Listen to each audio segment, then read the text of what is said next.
আমাদের personal licence আমরা নিজেরাই কাজ করি। আজকের খবর থেকে আসছি এই জিনিসটারে ভেরিফাই করতে। আমার পকেটে একটা হকি ডকি ভাই।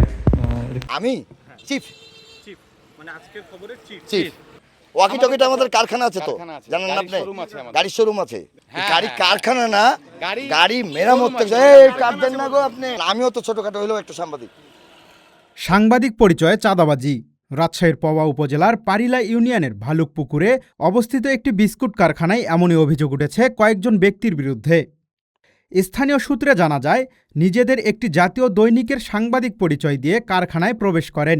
বিভিন্ন তথ্য সংগ্রহের কথা বলে তারা কারখানা কর্তৃপক্ষের সঙ্গে কথা বলেন। এক পর্যায়ে কারখানার ম্যানেজারকে বিভিন্নভাবে চার্জ করেন তারা। স্থানীয় বাসিন্দা আমিন বলেন, এরকম কিছু সাংবাদিক বিভিন্ন কারখানাসহ ইটভাটাগুলোতে প্রায় আসে এবং চাঁদাবাজি করে। কারখানার ম্যানেজার হানিফের দাবি, ঢাকা মেট্রো গ 18-12-80 একটি গাড়িতে করে তারা কারখানায় আসে। গাড়িতে ভ্রাম্যমাণ জরুরি খবর নিউজ লেখা ছিল। তাদের কাছে আধুনিক ওয়াকিটকিও ছিল। তারা বিভিন্নভাবে আমাদের চার্জ করে এবং নিজেদের একটি সংবাদ মাধ্যমের সম্পাদক পরিচয় দেয়। ওরা ওই যে মোবাইল কার্ড মার্ড এই সেই দেখে আমি মনে করেছিলাম কোনো সংস্থা বা প্রশাসনের লোক। আমি তার কাছে ভয় পেয়ে গেছিলাম। আমাকে প্রথমেই সার্চ করছে এই কারখানাতে ময়লা কেন। সে ময়লা দেখার কি দাবি কেবল করতে যাচ্ছিল যে আপনার কাগজ দেখান, কাগজের পরের পর্বতে সে দাবির অ্যামাউন্ট হয়তো আসতো। ঘটনার খবর ছড়িয়ে পড়লে এলাকায় চাঞ্চল্যের সৃষ্টি হয়। পরিস্থিতি প্রতিকূলে চলে যাচ্ছে বুঝতে পেরে অভিযুক্তরা দ্রুত স্থান ত্যাগ করেন বলে অভিযোগ করেন স্থানীয়রা। ঘটনাস্থল থেকে আরও জানা যায়, তারা 3 জন ছিল। একজন গাড়িতে, তিনি ড্রাইভার, একজন বিস্কুট কারখানার বাহিরে এবং একজন কারখানার ভিতর পরিদর্শন করেন এবং বিভিন্নভাবে চার্জ করেন কারখানা কর্তৃপক্ষকে। এছাড়াও তাদের পরিচয় দেওয়া একটি সংবাদ মাধ্যম আজকের খবর। এই নামটি সামাজিক যোগাযোগ মাধ্যমে খোঁজ করা হলে দেখা যায় একই নামে একাধিক ফেসবুক আইডি রয়েছে এবং তাদের বিভিন্ন ভিডিওতে দেখা যায় একজন রিপোর্টার যার হাতে 2টি বুম, পকেটে ওয়াকিটকিও রয়েছে।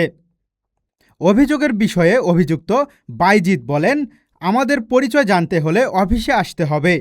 আমাদের হেড অফিস রাজশাহী বড় বটতলা বালিয়াপুকুর এলাকায়। আমাদের হেড অফিস বালিয়াপুকুর 27 নম্বর ওয়ার্ড বড় বটতলার মোড়ে। আমরা আসছি যে এইখান দিয়ে কখনো কোনো একটা রিপোর্ট হয়নি, করিনি আমরা, ঠিক আছে? আমরা দেখি যদি রিপোর্ট করার মতো হয় করব। তাদের পরিচয় জানতে হলে আমাকে আমার নথিপত্র অফিসে দেখাবো, তখন আসবেন। আমাদের কারখানা এবং গাড়ির শোরুম রয়েছে। ব্যবহৃত ওয়াকিটকি সেসব প্রতিষ্ঠানের কাজেই ব্যবহার করা হয়। ওয়াকিটকিটা আমাদের কারখানা আছে তো, জানেন না আপনি? গাড়ির শোরুম আছে। সাংবাদিকের প্রফেশনে তো আমরা ব্যবহার করি শুধু ওখান থেকে আর এখান পর্যন্ত। আপনি ওয়াকিটকিটা কমেন্ট দেন। ব্যাকে আসেন, ব্যাকে আসেন। তবে চাঁদাবাজির অভিযোগ অস্বীকার করেছেন তিনি। কথা বলছে এই কারণে আমি বলি, আমি বলি শুনেন, ওই মালিক যদি বলে 10 টাকা আমরা চেয়েছি, বলবেন কে? এ ঘটনায় এলাকায় নানা আলোচনা সমালোচনার সৃষ্টি হয়েছে। আসলে ভুয়া এরকম লোক আসছে তো ভয় দেখা, মানে এলাকার অনেক ভাটাভুটি আছে মনে করেন, আসি বাহানা করে দিয়ে দেখান ওই দেখান ট্যাক্স মেস চাইছে।